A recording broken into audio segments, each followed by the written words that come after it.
Hi and welcome to my course. When I was about 15, it felt like my whole world fell to pieces.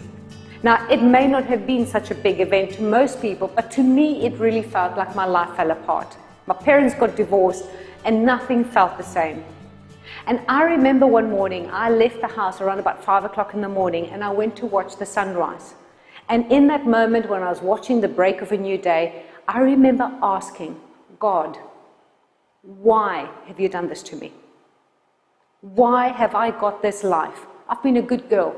I follow the rules of life and I do my homework and I respect all my elder people and I go to church and I do everything that you've asked me and everything I was taught. And why have I got this?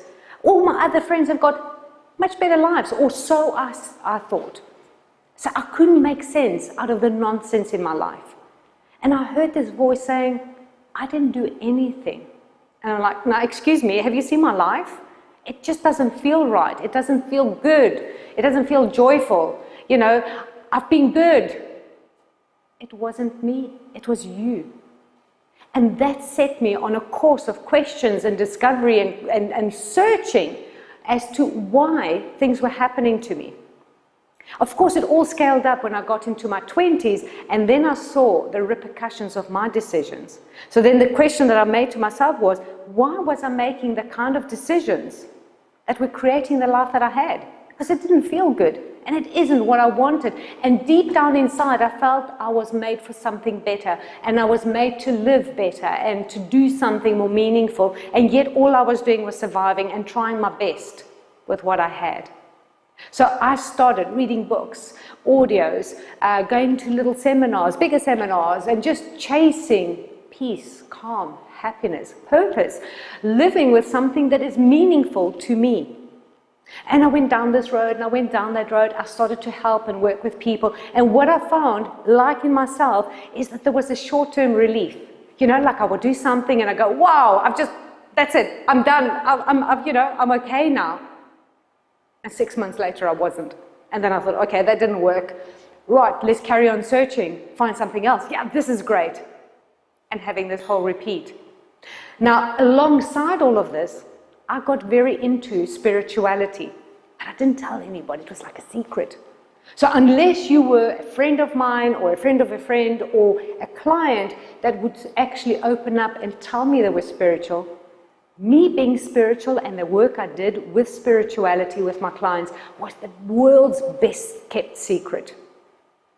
Years later, fast forward, what I came to notice is that unless I brought people into their own spirituality, I couldn't get them to the place, to that ultimate goal that they wanted. And so I got brave and I stepped out and I said, this is what I do.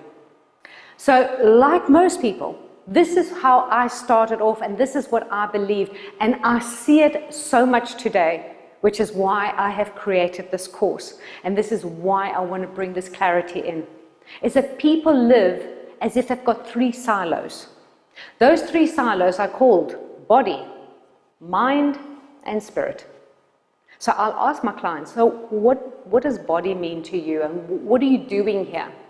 And they'll go, well, I try and eat well, and I look after my body, and I exercise, and as long as I do those things and I take care of the body is okay, tick that.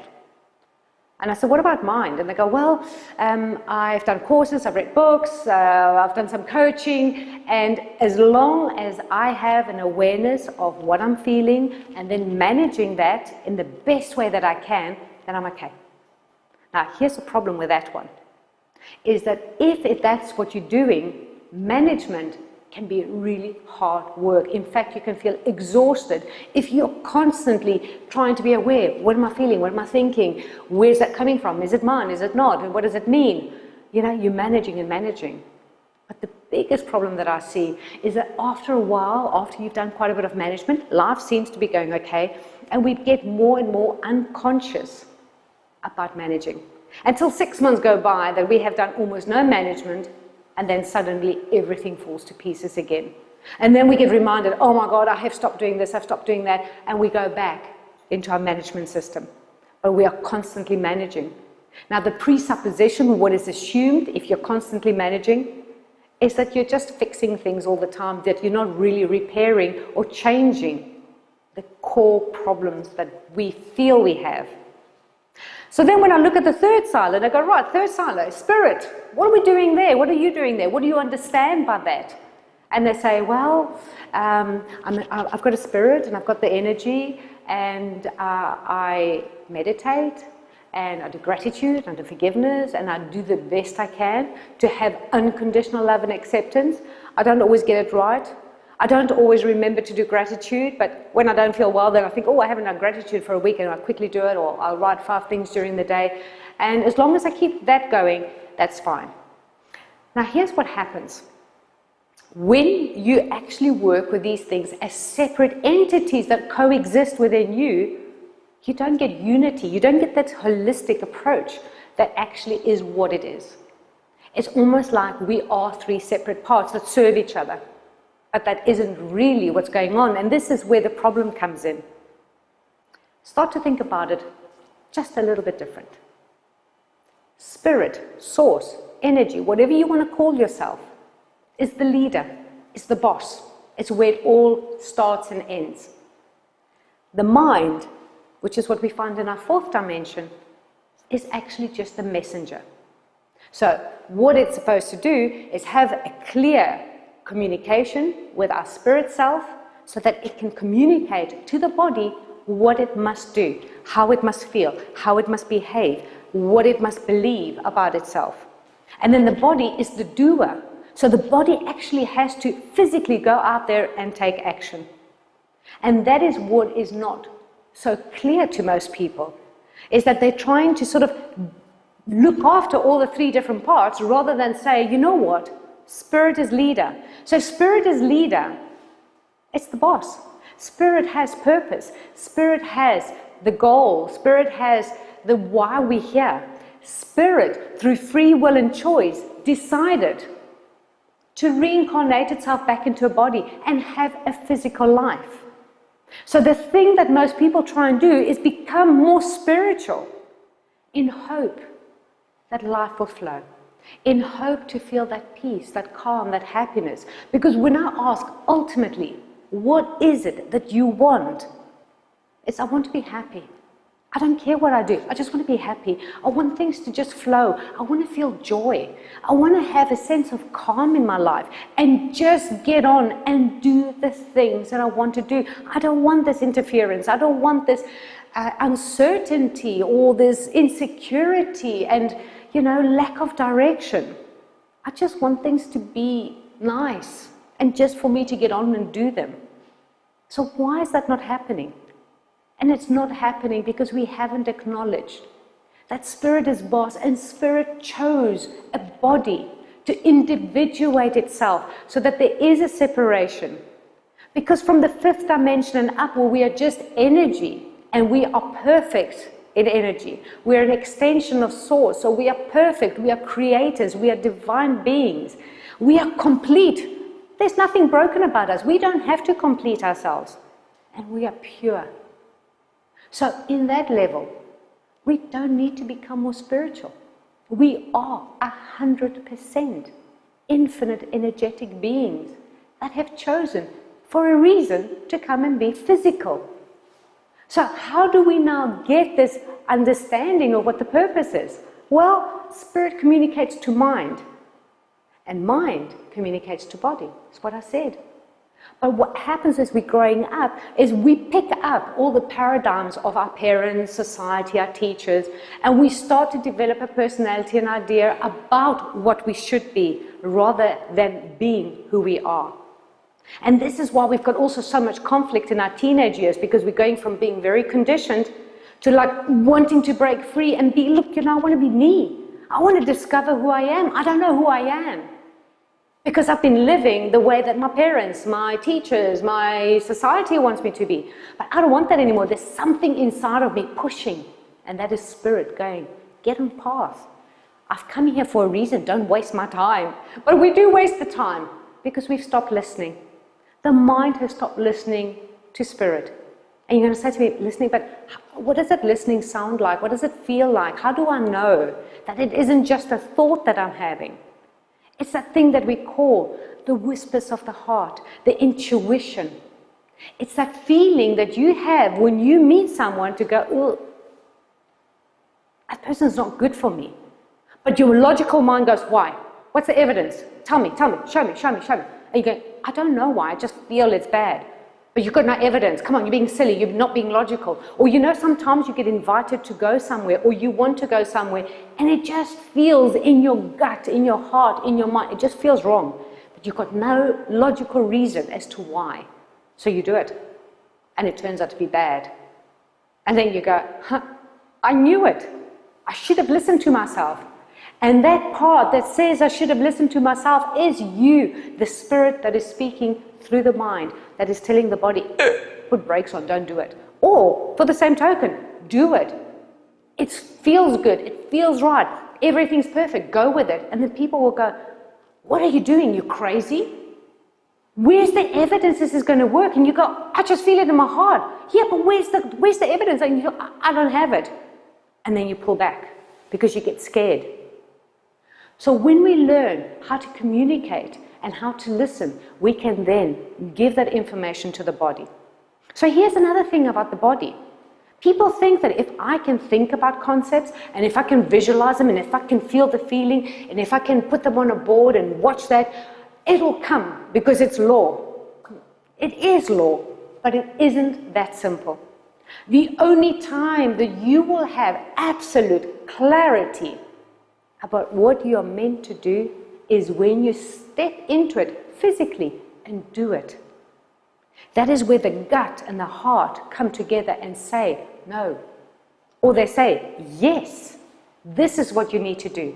So your body needs to be doing things. It's not enough to plan. It's not enough to think about it. It's not enough to write it out, to make pictures, to dream, to feel it, to meditate on it. But I get it why you do it. And especially the meditating part. Because when we meditate, that part of us gets engaged. We engage fully with our spirit self. And in that moment, we feel the calm, the peace, the happiness. And that is where that perception comes through, that we've got to become more spiritual. But we don't. We're 100% perfect. Absolutely perfect. The reason you feel that when you meditate or when you do some spiritual practice is because the ego is removed.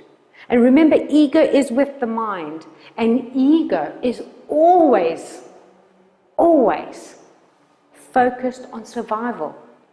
So if you're thinking of an idea and you're working straight from the mental mind, like maybe I should do this. And ego goes, seriously? Have you seen yourself presenting?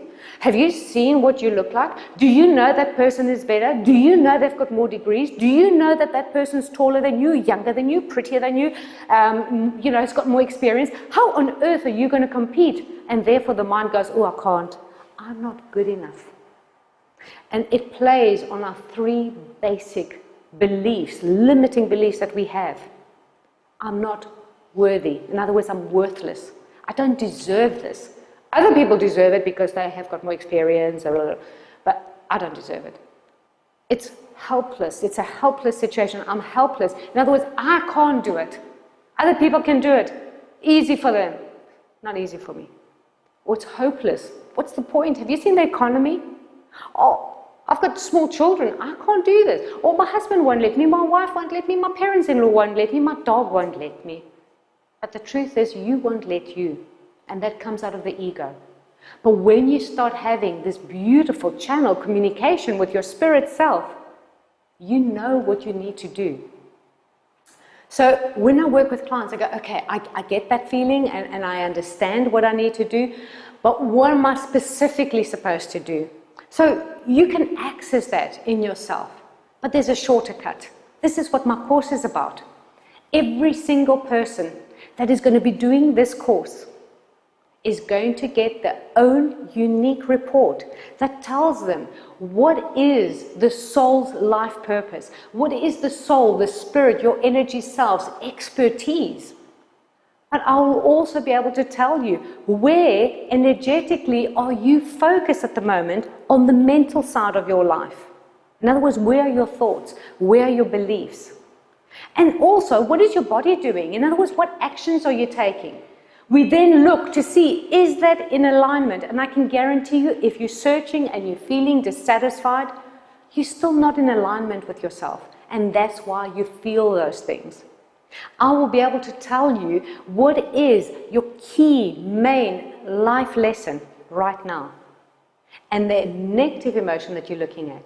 I'll be able to tell you how your consciousness between your body, your mind, and your spirit, how is that divided up?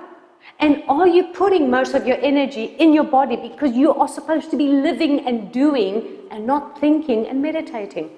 You don't need to become more spiritual. You don't need to think about things. You need to just take action and live, because out of free will and choice, like I said, that's what your spirit wants.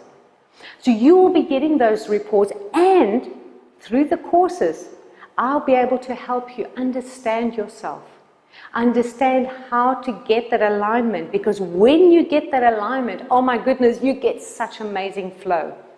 You will start to attract the right people. You'll start to attract the right opportunities, ideas, and things just magically, really and truly magically fall into place. I have had so many cynical clients, and they come to me and they go, oh my goodness, this has been amazing. Because I thought I was crazy. I had all these ideas and these sort of things going on inside of me, and I couldn't make sense of it.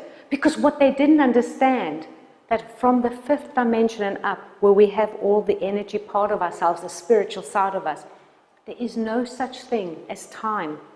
So in other words, there's no yesterday and there's no tomorrow. Everything is now. And there's no space. So this didn't happen over there or over there, it happens here. What does this mean? No matter how many lives ago, if you made some decisions, some oaths, some vows, they are still upheld in your 5th dimension. So what is this 5th dimension that I keep talking about?